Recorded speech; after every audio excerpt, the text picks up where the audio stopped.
आदरणीय सभापति जी, मैं इमरजेंसी के उन दिनों को भूल नहीं सकता और शायद आज भी वो तस्वीरें मौजूद है।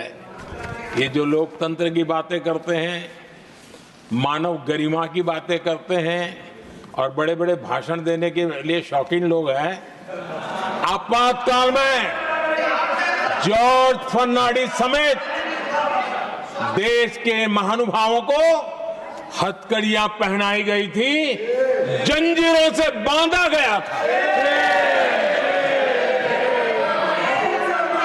संसद के सदस्य, देश के गणमान्य नेता, उनको हथकड़ियां और जंजीरों से बांधा गया था। इनके मुंह में संविधान शब्द शोभा नहीं देता है।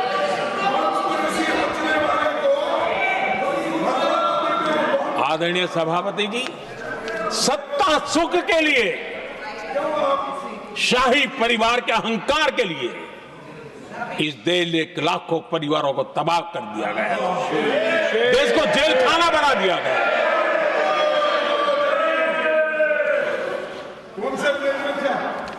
बहुत लंबा संघर्ष चला। ये अपने आप को बहुत बड़ा तीसबारखा मानने वालों को जनता जनार्दन की ताकत को स्वीकार करना पड़ा, घुटने टेकने पड़े और देश में जनता जनार्दन के सामर्थ्य से इमरजेंसी हटी।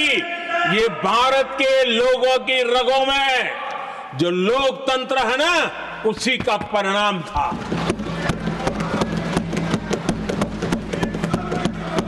हमारे माननीय खड़गे जी आपके सामने बढ़िया बढ़िया शेर सुनाते रहते हैं और उनका शौक है शेर सुनाने का, और सभापति जी आप भी बड़ा मजा लेते हैं।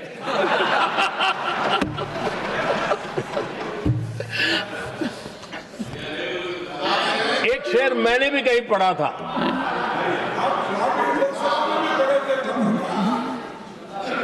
तमाशा करने वालों को क्या खबर, तमाशा करने वालों को क्या खबर, हमने कितने तूफानों को पार कर दिया जलाया है, हमने कितने तूफानों को पार कर दिया जलाया है।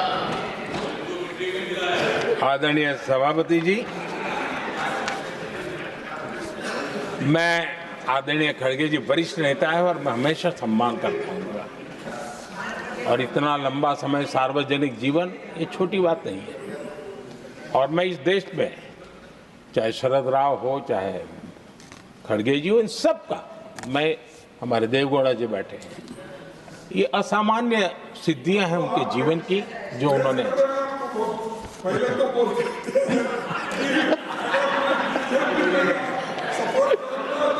ऐसा है खड़गे जी, आपको आपके घर में तो ये बातें सुनने को नहीं मिलेगी, मैं ही बता दूंगा।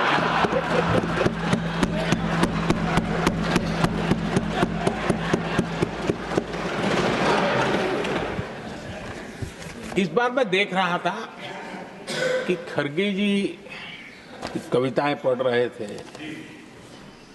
लेकिन जो बातें बता रहे थे, और आपने बड़ा सही पकड़ा था कि जरा बताओ तो सही भी ये कविता है कब की है? उनको पता था, सभापति जी, उनको पता था ये कविता कब की है। भीतर कांग्रेस की दुर्दशा का इतना दर्द पड़ा था, लेकिन वहां हालत यह है कि बोल नहीं सकते, तो उन्होंने सोचा ये अच्छा मंच है, यही बोल दें, और इसलिए उन्होंने नीरज की कविता के माध्यम से उनके घर के हालात यहां प्रस्तुत किए हैं। आदरणीय सभापति जी, जो आज के लिए सही है, खड़गे जी को मैं आज वही कवि नीरज जी की कुछ पंक्तियां सुनाना चाहता हूं।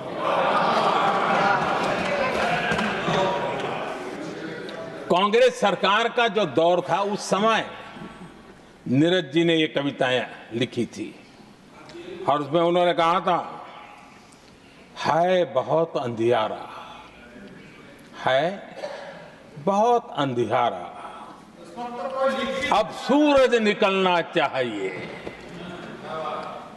अब सूरज निकलना चाहिए, जिस तरह से भी हो ये मौसम बदलना चाहिए,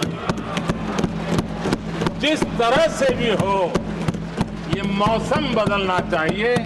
नीरज जी ने कांग्रेस के उस कालखंड में ये कविता कही।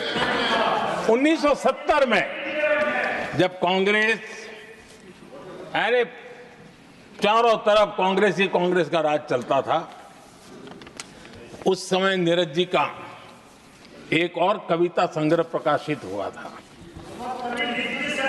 फिर दीप जलेगा। हरिवंश जी तो अभ्यासु हैं तो उनको भली भांति पता है। उस समय उनका यह संग्रह प्रसिद्ध हुआ था, फिर दीप जलेगा। उसमें उन्होंने कहा था, और ये बड़ा महत्वपूर्ण है, नीरज जी ने उस समय कहा था, मेरे देश उदास न हो। नीरज जी ने अपनी कविता में कहा था, मेरे देश उदास न हो, फिर दीप जलेगा, तिमिर ढलेगा। और हमारा सद्भाग्य देखिए, हमारे प्रेरणा पुरुष अटल बिहारी वाजपेयी जी ने भी 40 साल पहले कहा था, सूरज निकलेगा, अंधेरा छटेगा, कमल खिलेगा।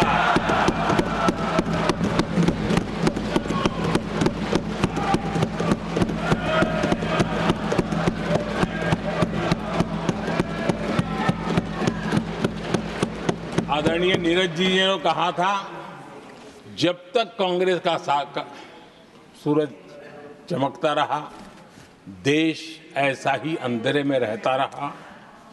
कई दशक तक ऐसे ही हाल बने रहे। आदरणीय सभापति जी, गरीबों को शक्ति देने के लिए, गरीबों के सशक्तिकरण के लिए जितना काम हमारे कार्यकाल में हुआ है, हमारी सरकार के द्वारा हुआ है, इतना पहले कभी नहीं हुआ।